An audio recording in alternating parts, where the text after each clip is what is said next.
Entre 0 e 9, qual a nota dessa história? Olha, sabe aquele tipo de relação que parece sólida, madura, cheia de planos? Então, mas às vezes, quando a gente acredita que tá tudo certo demais, alguma coisa vem e escancara o que a gente não queria ver. A história de hoje é sobre isso. Sobre aquele momento em que amor, que parecia tão certo, mostra uma rachadura profunda. Uma daquelas que a gente não sabe se dá pra consertar, ou se sempre esteve ali, disfarçada de cuidado. Vamos de história. A Débora tem 29 anos, mora em São Paulo e trabalha com marketing digital. Ela sempre foi aquela amiga que a galera chama pra organizar viagem, festa surpresa, vaquinha de presente, tudo. Eu também sou essa amiga. Ela adora uma planilha, cuida das finanças dela direitinho, separa o dinheiro do aluguel, da poupança, do cartão, do lazer. Isso aí eu já não faço não, gasto meu dinheiro todo. Até pra tempero de cozinha ela tem uma planilha organizada. Gente do céu. Ela ainda falou assim que se você olhar a gaveta dela de meia, vai encontrar tudo dobradinho por cor. Ela é desse nível, aposto que ela é virginiana. Ela tá noiva do Renan e conheceu ele num curso de inglês online, na época da pandemia. Aquela época, né, que a gente tinha que ficar em casa, não tinha muito o que fazer. E a Débora começou com o curso de inglês numa escola que tava dando aula pelo Zoom. Quem lembra do Zoom? Tem trauma. Ela falou que o Renan nunca ligava a câmera, então ela meio que se apaixonou pela voz dele, mas principalmente pelo sotaque. O Renan é do sul de Minas, então tem aquele bem puxado, sabe? O famoso porta, porteira, portão, e além disso tem o sotaque mineiro junto. A Débora disse que foi paixão à primeira ouvida. Essa é nova, hein? Ê, lasqueira! Aí teve um dia que todos tiveram que ligar a câmera por causa de uma atividade. E a Débora se apaixonou de vez. Ela achou o Renan lindo. Aí é claro que ela foi caçar ele no Instagram, né? Seguiu, começou a curtir as fotos, tudo bonitinho, as fotos antigas, tá, meus amores? Depois uns stories, e aí ele chamou ela no direct. E depois que a pandemia deu uma flexibilizada, eles se encontraram. O Renan também morava em São Paulo, perto da Débora, inclusive, e aí tudo aconteceu. Mas é o destino mesmo, né? A Débora falou que ele era o tipo completamente diferente dela. Largado, engraçado, bagunceiro, vivia perdendo a carteira e esquecendo onde estacionava o carro. Gente, minha mãe é assim. Mas tinha uma coisa nele que chamava atenção. Ele era muito gentil. Não aquele gentil performático, sabe? Era no gesto pequeno. Segurava o elevador pra quem vinha correndo, dava bom dia até pro porteiro do prédio que nem conhecia, fazia doações, era muito justo com as coisas erradas. Ela tinha se encantado por ele. No começo era só o papo online, depois eles começaram a se encontrar para tomar um café, um açaí. Ela levou ele para conhecer os pais dela, um apresentou o outro no grupo de amigos e em 3 meses eles engataram um namoro. Em 2 anos eles já estavam até morando juntos, relacionamento perfeito, gente. A Débora falou que sempre se sentiu muito segura com o Renan. E ele tinha um jeitão de vida real. Não era desses que prometiam o mundo e sumiam depois. E em casa ele era um super parceiro. Arrumava a casa, lavava a louça, levava o carro dela na revisão sem ela pedir. E mesmo com as diferenças, porque sim, a Débora ainda queria planejar um mês no caderninho e ele era do tipo que gastava tudo no cartão de crédito sem saber com o quê. Eu sou mais assim. Eles funcionavam e funcionavam muito bem. Com o tempo, a Débora foi ensinando o Renan a ser mais organizado.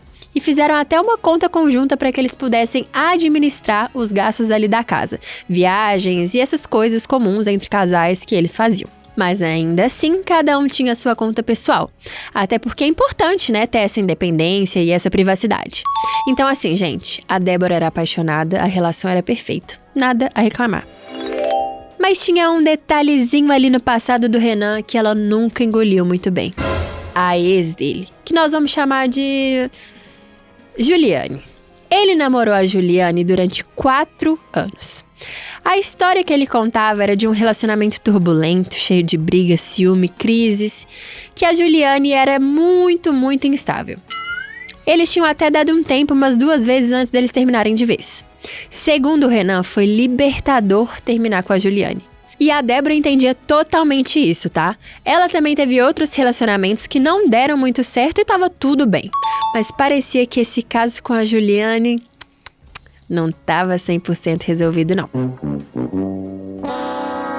Nos primeiros meses do relacionamento deles, a Juliane ainda mandava umas mensagens tipo um feliz aniversário na meia-noite, umas curtidas em foto antiga no Instagram. Estratégia que a própria Débora usou, né, Débora? Você sabia muito bem o que ela queria com isso, né? Enfim. Comentavam saudades das nossas conversas em fotos que ele tinha postado recentemente. Mas assim, a Débora foi firme. Disse pra ele que aquilo não era saudável e que ele precisava cortar de vez esse contato. Ele relutou um pouco, disse que era só uma pessoa perdida, mas no fim concordou em bloquear a Juliane de tudo. Justíssimo. E de fato, depois disso, a Débora nunca mais ouviu falar dessa mulher. Graças a Deus. Então assim, isso tudo foi mais ou menos durante o primeiro ano de namoro deles. Talvez um pouco mais. Mas antes deles irem morar juntos de fato. Então a Juliane deixou de ser uma preocupação para a Débora.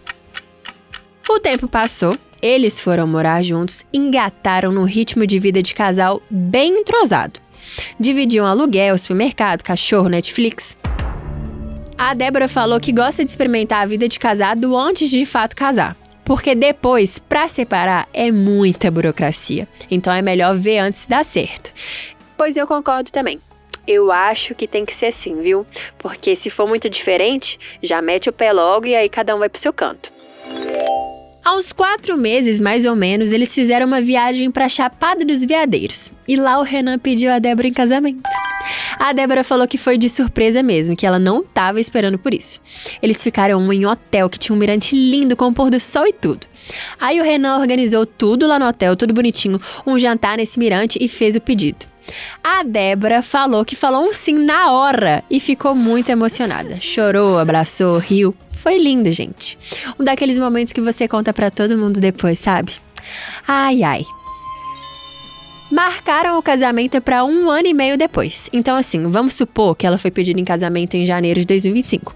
O casamento foi marcado para junho de 2026, entendeu? E desde então, os dois estavam mergulhados nos preparativos para o casamento. A Débora já tinha até feito planilha para tudo. Claro, né? Tinha planilha de opções de buffet, orçamentos de fotógrafo, vestido, lista de convidados, para tudo. Ela tava super animada. Eu não tô nem noiva e eu faço isso também. Até que uma notificação no celular do Renan fez tudo desmoronar. Era um dia qualquer de semana, à noite. Os dois já tinham voltado do trabalho, bem cansados, então resolveram pedir um iFood. Ela falou que o Renan tinha cupom, então eles pediram do iFood dele e ele foi tomar banho. Aí, né, deixou o celular do lado dela pra ela ficar de olho caso saísse pra entrega. A Débora tava de boa mexendo no celular dela, quando o celular dele vibrou e acendeu a tela. Ela olhou, achando que poderia ser o iFood, né? Mas era uma notificação de aplicativo de banco dele, que estava escrito algo do tipo: você fez um Pix para Juliane Silva no valor de R$ 1.500. É aquele tipo de mensagem para quando você deixa um Pix agendado mensalmente, sabe? Então, foi isso. A Débora paralisou, congelou. Leu e releu aquela notificação umas 1000 vezes. O nome estava ali, meus amores. Juliane da Silva. E era o nome da tal ex do Renan. E não era um Pix isolado, era um pagamento programado. R$ 1.500 todo mês. Gente, pois eu quebrava esse celular no meio, em 359 pedaços. Tá bom? Renan e meu namorado, que escute isso também. A Débora falou que ficou sem chão, gente. Ela não queria ser invasiva, mas aquilo simplesmente apareceu na tela. Ela não foi atrás de nada, ela não quis saber daquilo, foi uma puta coincidência, porque ela nem tem o costume de mexer no celular dele. Até então era um relacionamento à base de lealdade e confiança. Até então, né? Quando o Renan saiu do banho, ela ainda estava sentada no sofá com o celular dele na mão e um nó na garganta. Mostrou só a tela de notificação e perguntou: que é isso? Aí ela falou que ele tentou fugir no começo, sabe? Falou que era um erro de pagamento antigo, enfim. Mas ela pressionou ele e pediu para que ele abrisse o extrato do banco. E aí, ele desabou. Contou que vinha ajudando a Juliane desde que eles tinham terminado.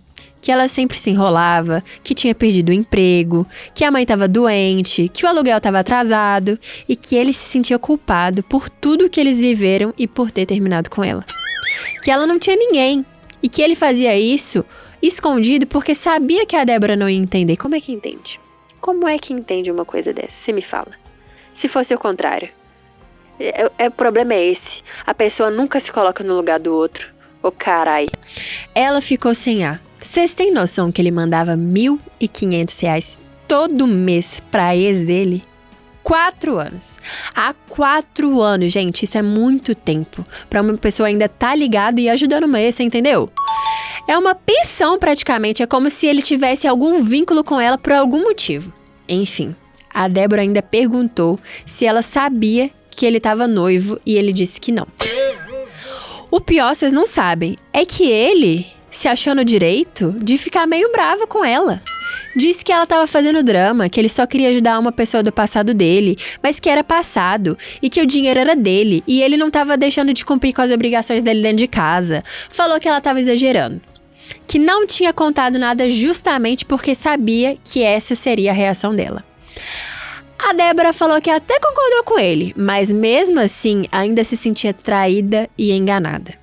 Ela falou que sentiu uma tristeza tão profunda daquelas que esvaziam a gente por dentro, sabe? E aí, naquela noite, ela preferiu pegar um Uber e ir dormir na casa dos pais dela. E o Renan entendeu e respeitou isso.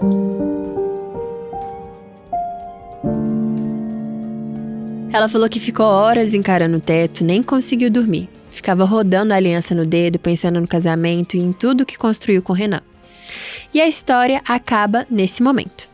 Ela ainda não voltou para casa, não conversou com o Renan e ainda tá sem saber o que fazer. Com medo de estar sendo injusta, mas com mais medo ainda de estar sendo feita de trouxa. Eu acho que é mais o segundo caso, tá? Mas quem somos nós para julgar? Né? É um relacionamento longo, é um noivado que tá em risco. Eu não vou falar que eu entendo porque eu nunca passei por nada disso, mas se fosse pra eu dar um conselho eu não voltaria pra casa não, porque quem esconde uma coisa dessa esconde coisa muito pior, né? E aí ela terminou a história com uma pergunta que não sai da cabeça dela. Você ainda se casaria com alguém que sustenta ex escondido de você? Isso que ele fez é só por empatia ou é apego mal resolvido? Até onde vai a confiança e até onde começa a traição? Quero saber sua opinião, hein? Por hoje é isso, e se você tiver histórias que queira que a gente conte aqui, mande no entre0e9podcast@gmail.com.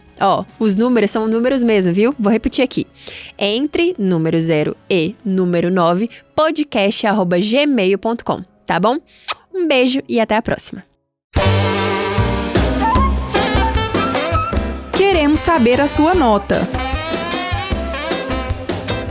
Entre 0 e 9 é uma produção D1 Estúdio.